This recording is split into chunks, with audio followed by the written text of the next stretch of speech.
আমি সবসময় মানুষকে ধরে রাখতে চাইতাম। যে কোনো ভালো সম্পর্ক কন্টিনিউ করার একটা অদ্ভুত টেন্ডেন্সি থাকতো। অনেক ক্ষেত্রেই অপর দিক হতে আমার মতো চেষ্টা থাকতো না। তাতে আগে কষ্ট পেতাম। মনে হতো এমন কেন? এখন ঠিকই বুঝি আমি আগে ভুল ছিলাম। যারা সুযোগ পাওয়া মাত্রই আমার কথা মাথাতেই রাখে না, তাদের আমি মনে জায়গা দিয়ে বসে থাকতাম।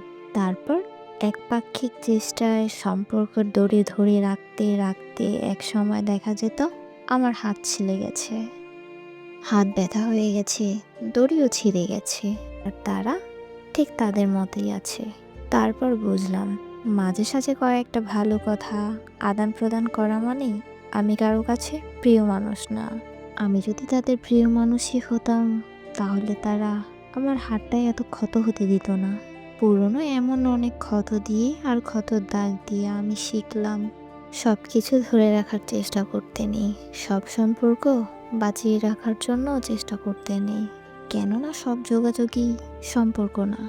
এই দুনিয়ার অনেকেই হলো শুধু মানুষ, খুব অল্প কেউ হবে আপনার নিজের মানুষ। শতজনের মাঝে চেপে চুপে নিজের জায়গা খোঁজার দরকার কি, যেখানে কেউ কেউ পুরো আকাশ নিয়ে বসে আছে।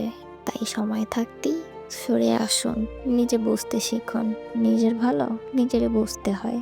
ভিডিওটি ভালো লাগলে চ্যানেলটিকে সাবস্ক্রাইব করে পাশে থাকবেন। ধন্যবাদ।